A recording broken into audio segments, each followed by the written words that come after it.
वृक्ष भी ना दिखे ना तो उसका जीवन का कोई तत्व नहीं। फिर तुमने 10 वृक्ष लगाए, कोई काम के नहीं। एक अच्छे से लगाओ, थोड़ा बड़ा करिए, रोपित करिए, उसको बड़ा करने के बाद उसको फिर कहीं, तो जरूरी नहीं कि मंदिर में लगाना जरूरी है, जरूरी नहीं कि तुम्हारे बगीचे में लगाना जरूरी है, जरूरी नहीं कि गार्डन में लगाना जरूरी है। बेलपत्री का वृक्ष तुम चलते चलते किसी रास्ते से निकल कर जा रहे हो, गाड़ी में रख लीजिए, उसके चलते चलते रोड के किनारे पर थोड़ा सा खड्डा खोदकर, जहां पर पानी, तालाब, नदी, कोई स्थान ऐसा दिखे कि तुम पानी डालने भी नहीं आ सकते, तो ये तालाब का पानी, नहर का पानी, नदी का पानी, कुएं का पानी कोई ढोलेगा, कोई हैंडपंप का पानी कुछ निकलेगा, तो वहां वो पानी पहुंच जाएगा। ऐसी जगह पर लगाओ कि दूसरी बार निकलो तो उस पेड़ की छांव में आप बैठकर जीवन का आनंद पा सकते। उस वृक्ष की छांव में बैठकर आप अपने जीवन का आनंद पा सकते। कितना सुंदर संवाद है। शिव महापुराण की कथा कहती है, देवराज नाम का ब्राह्मण, जिसने कभी धर्म नहीं करा, जिसने कभी सत्कर्म नहीं करा, जिसने कभी भगवान का भजन नहीं किया, जिसने कभी अच्छा काम नहीं किया। ब्राह्मण कुल में जन्म लेने के बाद भी देवराज ने अच्छा कर्म नहीं किया। ब्राह्मण कुल में जन्म लेने के बाद भी देवराज ने कोई अच्छा काम नहीं किया। ब्राह्मण कुल में जन्म लेने के बाद भी देवराज कोई श्रेष्ठ कर्म नहीं कर पाया। ब्राह्मण कुल में जन्म लेने के बाद भी देवराज ने कोई अच्छा काम नहीं किया। शिव पुराण कहती है, अगर आपको कुर्सी मिली है, पद मिला है, प्रतिष्ठा मिली है, आप जिस कुर्सी पर बैठे हो, जिंदगी में बहुत कुछ करना, पर उस कुर्सी पर बैठकर एक काम जरूर करना कि हमारा आने वाला जीवन भी सवर जाए और हमारा आने वाला जन्म भी सवर जाए। ऐसा कुछ कर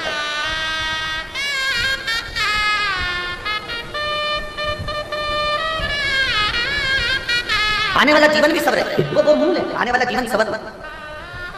मैं माननीय कलेक्टर महोदय जी सीहोर को धन्यवाद दूंगा। आपने बहुत रोड बनवाए होंगे, बहुत कुछ करा होगा, पर ये बरेश्वर बाबा की धरा का जो रोड है, ये जो बनवाया है, ये एक जन्म का नहीं, आपने कई जन्मों का पुण्य इकट्ठा कर उसको निर्मित करवाया। बहुत बहुत। और इसमें फिर विधायक महोदय हो, सांसद महोदय, जो भी उसमें सहयोगी हैं, वो सुख करना, श्रेष्ठ करना। एक पौधा लगाओ। देवराज नाम का ब्राह्मण जिसने अच्छा कर्म नहीं किया था, शंकर जी के मंदिर में चोरी का सामान लेकर गया था, चोरी का सामान लेकर बाहर निकला, निकलने के बाद उसके शरीर में इतना ताप पड़ रहा था कि वो बेलपत्र के वृक्ष के नीचे ठहर गया। ठंड में लगने के कारण उसका शरीर कांप रहा था। कांपते कांपते उसका शरीर इतना कांपा कि वहीं उसके प्राण छूट गए, वहीं प्राण छूट गए, उसी पल उसके प्राण छूट गए। अब कोई पुण्य नहीं करा, उसने कोई दान नहीं करा, उसने कोई सत्कर्म नहीं करा, उसने कोई अच्छा कर्म नहीं करा, पर उसकी माँ ने एक काम करा था, शंकर भगवान के मंदिर में एक लोटा जल चढ़ाया था, जिसका पुण्य देवराज के खाते में गया, और देवराज बेलपत्री के पेड़ के नीचे प्राणों को त्यागा। और देवराज बेलपत्र के पेड़ के नीचे जब प्राणों को त्यागा, तो वृक्ष की छांव, ये जो जितने मुर्दे जाते हैं ना, मरने के बाद जो शमशान लेकर जाते हैं, उसमें आज भी सनातन धर्म में, हिंदू धर्म में एक नियम है कि मुर्दे को ले जाते समय बीच में रोका जाता है। सनातन हिंदू धर्म में आज भी नियम है कि मुर्दे को लेकर जाते हैं, शमशान लेकर जाते हैं, तो मुर्दे को एक जगह पर रोकते हैं। अब दुनिया के लोगों को तो मालूम नहीं कि क्यों रोकते हैं, पर उसका प्रमाण शिव महापुराण के अंतर्गत आता है कि देवराज बेलपत्री के वृक्ष के नीचे जब रुका, चोरी का धन ले जाते समय बेलपत्र के वृक्ष के नीचे रुकता है, तो उसके प्राण छूटते हैं और शंकर भगवान उसको कैलाश लेकर चले जाते हैं। ये शास्त्र संबंध का स्मरण करता है, ये हमारा शिव पुराण कहता है। इसलिए मुर्दे को भी बीच राह में बेलपत्री का वृक्ष देखकर थोड़ी देर रोका जाता था कि कैसा भी पापी जीव हो, कम से कम बेलपत्र की छांव पड़ेगी तो तर जाएगा, इसलिए उसको रोका जाता है। समझने वाला समझे, ना समझने वाला ना समझे, उसमें स्मरण की शक्ति का भाव उत्पन्न हो।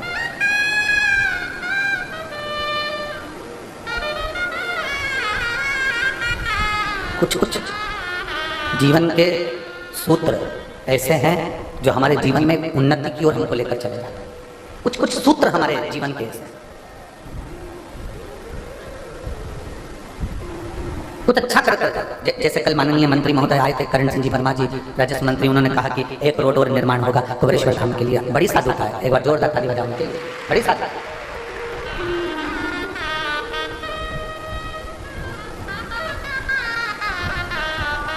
और शंभो शरण मां घड़ी दुख काटो, दया करी दर्शन शंभो शरण पड़ी, मांगू घड़ी रे दुख काटो, दया करी दर्शन। भेज डालो, भेज। शिव तत्व की प्राप्ति। अच्छा करते चलो, अपने जीवन में कुछ श्रेष्ठ कर्म करते चलो, अपने जीवन में कुछ अच्छा करते चले। मिठास नहीं आ रही है, साउंड में बिल्कुल गला पकड़ रहा है, खींच रहा है, बोलने में। अच्छा करते चलो अपनी जिंदगी में। जितना श्रेष्ठ कर्म करोगे उतना अपने जीवन के, हाँ पद है, प्रतिष्ठा है, कुर्सी है, उसका सदुपयोग करो। जो दिया भगवान ने उसका सदुपयोग करो। और यहाँ जितने जजमान बैठे हैं, मेरा सारे यजमानों से निवेदन है, भगवान ने तुमको जो ये यजमान की कुर्सी दी है ना, यजमान का जो पद तुमको दिया है, डीले कम करो, यजमान का जो पद दिया है तुमको, यजमान पद की कुर्सी जो दी है, यजमान पद की जो प्रतिष्ठा तुमको दी है, यजमान बनने के बाद भी तुम केवल कथा नहीं सुनना है, केवल आपको यजमान बनने के बाद केवल आपको भोजन ग्रहण नहीं करना है। यजमान बनने के बाद आपको काम करना है कि रसोई घर में जाकर जहाँ भोजन भंडारा हो रहा है वहाँ खड़े होकर परसगारी भी करना है, झाड़ू उठाकर कहीं एक स्थान की झाड़ू की लगा दो,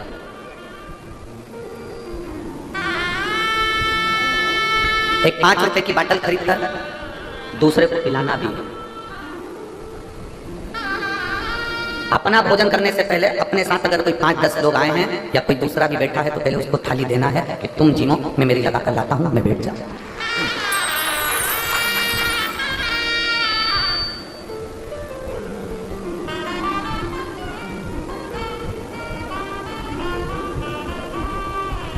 बहुत सारी सेवा मंडल, बहुत सारे सेवादार यहाँ सेवा करने आते हैं। कुबेरेश्वर बाबा की धरा पर बहुत सारे सेवादार सेवा करने आते हैं, बहुत। कुछ सेवादार ऐसे आते हैं कि जिनको ना फोटो से मतलब होता है ना नाम से मतलब होता है। वो आए 2 दिन पहले अपने काम में लग जाते हैं, सेवा करते हैं। कई सेवादारों को तो हम भी पहचान भी नहीं पाते और देख भी नहीं पाते, हम नहीं देखते। एक महिला, एक पुरुष, कोई महाराष्ट्र से आया हुआ है जो महाराष्ट्र से ही फिनाइल, लेट्रिन बाथरूम साफ करने का ब्रश और बहुत सारा सामान साथ में लेकर आया है। रोज रात्रि के समय पर 2 घंटे वो पति पत्नी पूरी लेट बात को साफ करते रहते हैं। हम भी नहीं पहचानते, हम भी नहीं जानते, हमारी कोई पहचान नहीं है, हम किसी को नहीं जानते। कई सेवादार ऐसे आते हैं कि अगर हम उनको मंच पर ना बुलाएं या हम उनके साथ फोटो ना खिंचाएं या उनका नाम ना लें तो उनको बुरा लग जाता है, तो मालूम पड़े वो तुरंत गुस्सा होकर चले भी जाते। कुबेरेश्वर धाम में कभी भी आओ फोटो के लिए मत आना, क्योंकि फोटो तो हमको भी पसंद नहीं है। फोटो के लिए मत आना, ये फोटो मोटो तो सब आखिरी के काम की चीज है, जब माला डलेगी तब, आज के काम की चीज नहीं है।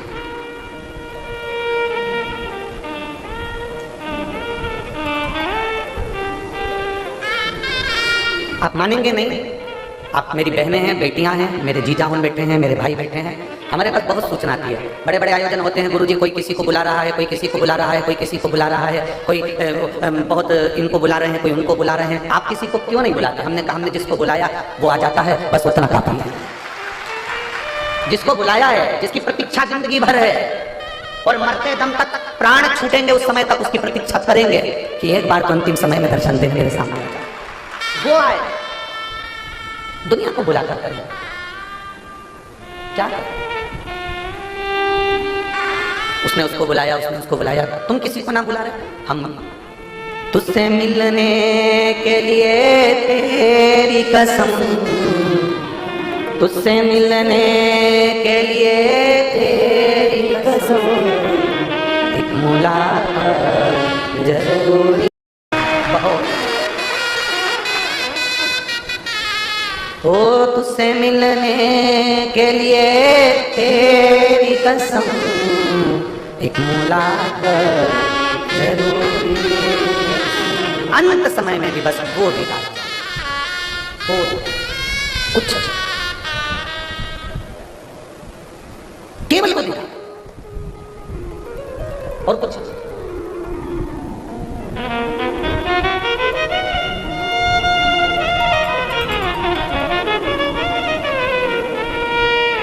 एक क्षण उसका दीदार हो जाए ना, 7 दिन की कथा में आप लोग आए हो ना, बैग ले लेकर, जहां सोते हो ना, जहां जाते हो ना, इस कुबेरेश्वर धाम की पवित्र कंकर शंकर की भूमि पर जहां घूमते हो ना, एक दीदार उस परमात्मा का करने का प्रयास करना। तुम जिद पकड़ कर रखना, जिद जिद पकड़ोगे सुनेगा। एक पत्र है,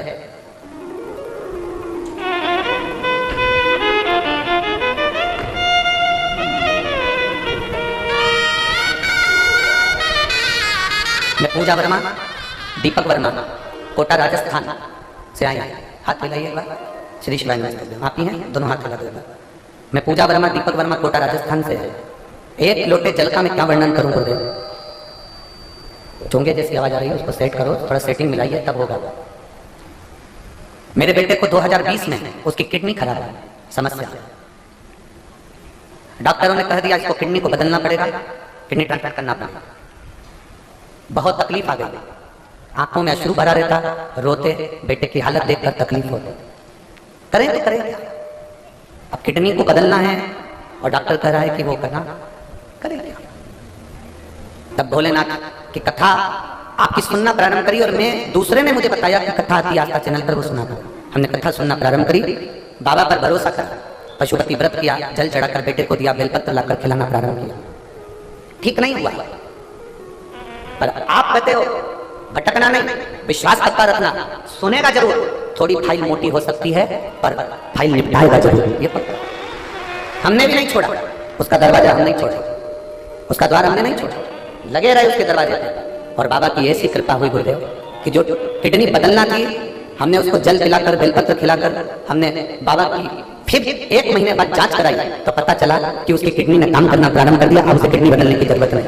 हाथ हिला कर श्री शिवाय नमस्ते, उसके लिए बेलपत्र ले लिया। आजा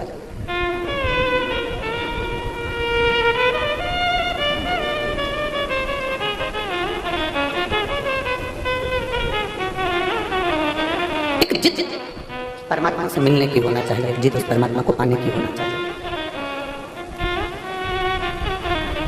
एक जिद उस परमात्मा को प्राप्त करने की होना चाहिए। बस केवल यही तो बक्से तुम्हारे गड़बड़ पड़ रहा है, बाकी के बक्से होने तो ठीक है जो चल रहा है। एक जिद परमात्मा को पाने की होना चाहिए, परमात्मा को प्राप्त करने की होना चाहिए। और जिस समय आप भगवान को पाने की जिद पकड़ लो, आप परमात्मा को पाने की जिस समय जिद पकड़ लो, उस समय परमात्मा को तुम्हें दर्शन देने के लिए आना ही पड़ेगा, तुम्हारा दुख मिटाने आना है।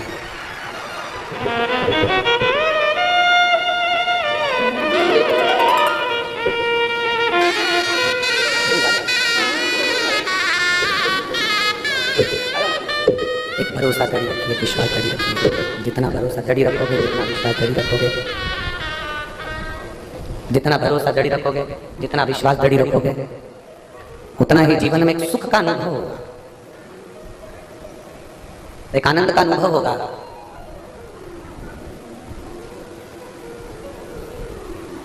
कभी आपके जीवन में आप ये कभी मत सोचना कि मैं इतनी मेहनत कर रहा हूं और मेरा ये काम नहीं हो रहा। कभी मत सोचो कि ये नहीं हो रहा।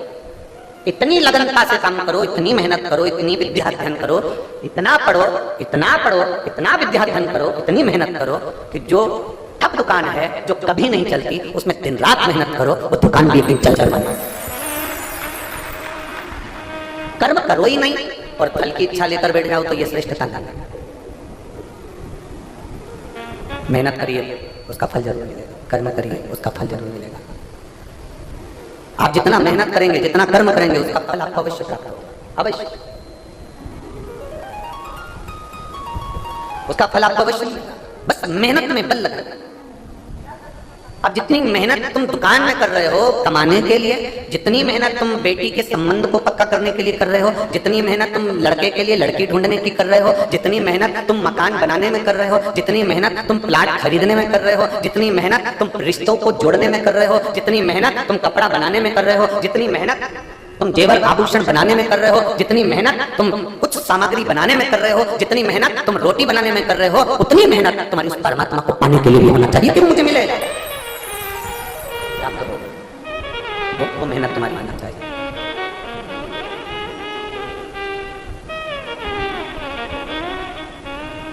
आप हमारे यहाँ के विधायक जी की धर्मपत्नी बैठी हैं, कलेक्टर साहब जी की माता जी बैठी हैं, और भी बहुत सारे अतिथिगण यहाँ बैठे हुए हैं, जजमान भी बैठे हैं।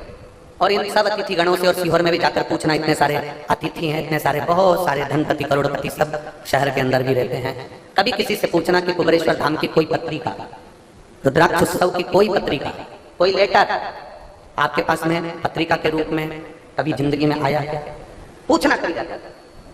किसी के यहाँ कुबेरेश्वर धाम का रुद्राक्ष उत्सव का कोई पत्र नहीं भेजा जाता। कारण शंकर के पास जाने के लिए पत्र की जरूरत नहीं होती, पात्रता की जरूरत होती। शिव के दरवाजे पर जा रहे हो और पत्र की जरूरत पड़े तो पात्रता कहां गई तुम्हारी? पात्रता का तुम में है, मतलब तुम इतने विद्वान हो, तुम्हारी पात्रता इतनी प्रबल है कि तुम प्रणाम करने के लिए, नमन करने के लिए, भोलेनाथ को पाने के लिए पात्रवान बनकर उसके पास है। पत्र की नहीं, पात्रता की जरूरत होना चाहिए। हमारे यहाँ बड़ी बड़ी पत्रिकाएं नहीं छपती हैं, हमारे यहाँ बड़े बड़े निमंत्रण पत्र नहीं छपते, बाबा के दरवाजे का बस केवल टीवी के माध्यम से हम आपको बोल देते हैं कि तुम्हारे मायके में आयोजन है, और मेरी जीजियाँ पोटला बांध बांध के मायके आ जाती है। तुम्हारे मायके में आयोजन है, चलो तुम्हारा पिता बुला रहा है, और भाइयों से कहते हैं तुम्हारे ससुर बुला रहे हैं, आओ। बेटियों से कहते हैं तुम्हारा पिता है, बेटों से कहते हैं तुम्हारा पिता है, आओ। उस पिता से अपने दिल की बात 7 दिन रहकर अपने मन की बात उससे कहकर जाओ। जब जमीन पर सोओगे कंकर शंकर की भूमि पर, शरीर में कष्ट पड़ेगा,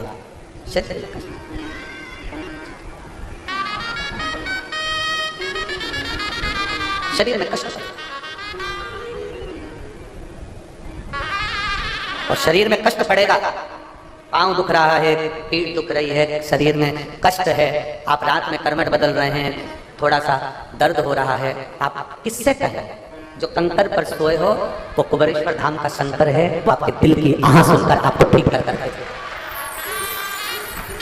कुबेरेश्वर धाम का कंकर नहीं, वो शंकर है, आपके आह सुनकर वो आपको ठीक कर कर भेजता। चुप रहा, चलने में चुप रहा, बैठने में चुप रहा, नहीं चुप नहीं रहा, वो कष्ट को खींच रहा। जितना आपके हम कहें, आप सब तो बहुत सबकी सब बहुत आनंद में हो।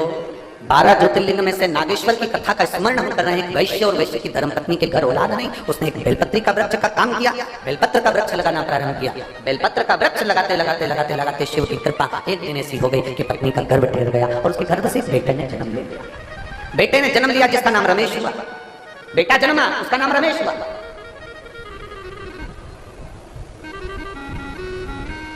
तभी माता पिता बच्चे को खिलौना क्या देते हैं? आज के जमाने में और पूर्व समय के खिलौने में अंतर आ गया। पहले के बच्चों को खिलौने में गाड़ी दी जाती थी 3 पहिए की।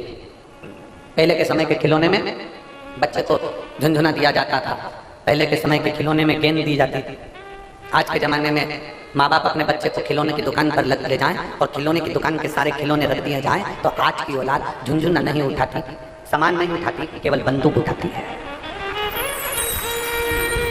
खिलौने में से भी बच्चे बंदूक उठाएंगे। होली पर पिचकारियां ढेर आती हैं, उन पिचकारियों को खरीदने के लिए बच्चों को लेकर जाओ तो वो बंदूक ही उठाएंगे पिचकारियां।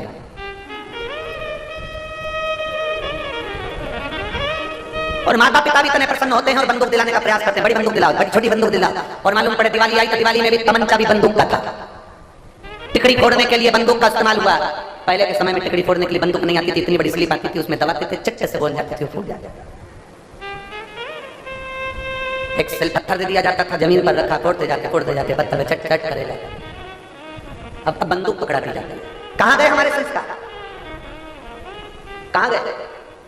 शिव पुराण ने बस उसी को थोड़ा सा बदलने का प्रयास करा, उसको बदलिए शिव पुराण, उसको बदलने का प्रयास किया। आज बच्चों के हाथ से बंदूक को छुड़ाकर गांव गांव के बच्चे के हाथ में एक लोटा जल चढ़ाया है शिव पुराण।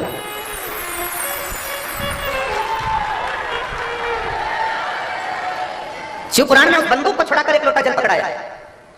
शिव पुराण ने सबसे बड़ा काम यही कर दिया कि बस तुमको बंदूक बच्चे के हाथ में नहीं दिखती। सुबह से तुम्हारे मोहल्ले का, तुम्हारी कॉलोनी का, तुम्हारी सोसाइटी का, तुम्हारे क्षेत्र के एक छोटे से छोटे बच्चे को देखना, वो लोटा लेकर दिख जाएगा। स्कूल जा रहा है, पेपर देने तो पहले लोटा लेकर दिख जाएगा, ड्रेस में लोटा लेकर दिख जाएगा। मंदिर में तुम्हें जितना ज्ञान नहीं होगा शंकर को जल चढ़ाने का, उतना ज्ञान छोटे छोटे बच्चों को है। यहाँ गणेश जी है, यहाँ कार्तिकेय है, यहाँ शोक सुंदरी है, यहाँ पार्वती जी, यहाँ शंकर जी। और छोटे छोटे बच्चे शंकर जी के शिवलिंग को ऐसे मलते हैं जैसे अपने बाप से एक बेटा रगड़ कर आनंद कर बात कर रहा है, गले लगा।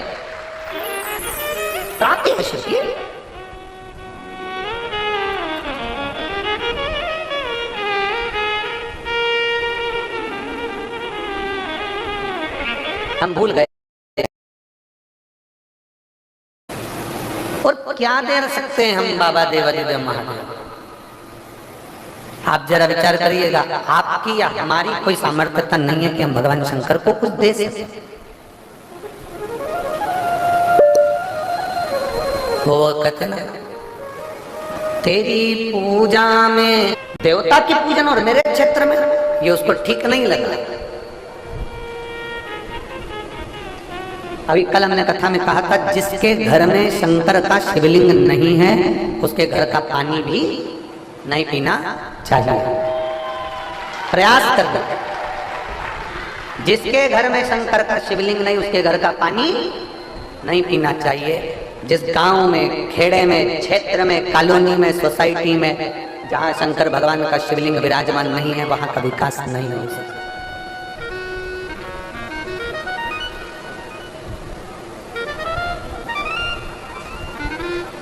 तुम शिव के लिए करो, शंकर तुम्हारे लिए करेगा। तुम शिव भक्तों के लिए करो, शंकर तुम्हारे लिए खजाने खोल देगा, अंबरियां लुटा देगा। वो शिव तत्व है।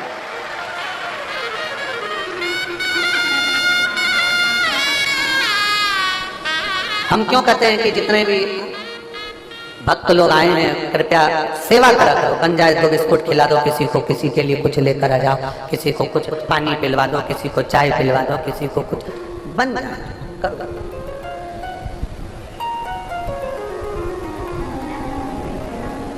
जितना बन जाए अपने हाथों से खर्च।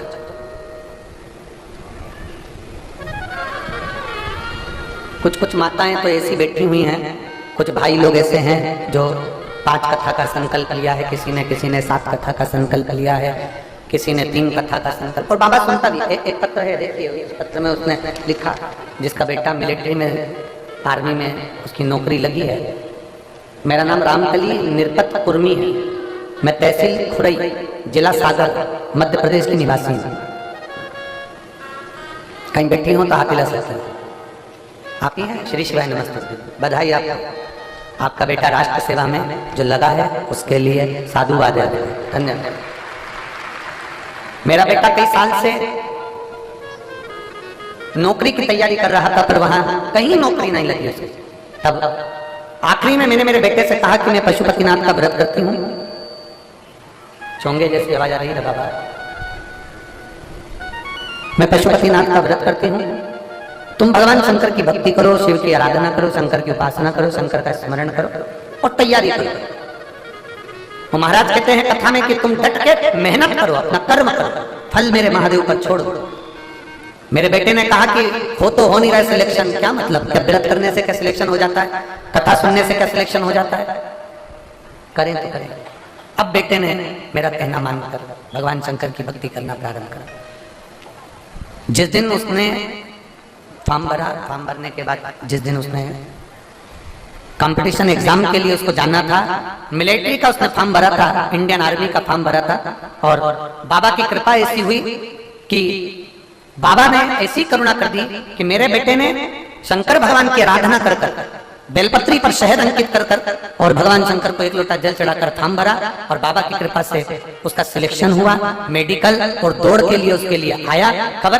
तब मेरा बेटा कहता है, माँ क्या मैं दौड़ में निकल सकता हूँ? क्या मेरा मेडिकल क्लियर हो सकता है? मैंने अपने बेटे से कहा, भगवान शंकर पर भरोसा कर और शिव जी का नाम लेकर, कुबेर भंडारी का नाम लेकर दौड़ लगाना, जल पीकर जाना, बाबा तेरा साथ देगा। और मेरे बेटे का सिलेक्शन हो गया। मैंने 5 पंडाल में बैठकर कथा सुनने का नियम लिया था, इसलिए प्रारंभ कर रहे हैं पहले पंडाल से। मेरा बेटा ट्रेनिंग के लिए हैदराबाद गया हुआ है। मैं बाबा को यहाँ नमन करती हूँ। एक बार हाथ हिला दो बहन। श्री शिवाय, नमस्ते। शिव तत्व की प्राप्ति, भगवान शंकर की एक आनंदमय प्राप्ति है। शिव तत्व, शंकर वो शिव त्रिकालदर्शी, शंकर कैलाशी, अविनाशी है। उसको पहचानना हमारे बीच में माननीय है। आप लोग तो जिनका परिचय देने की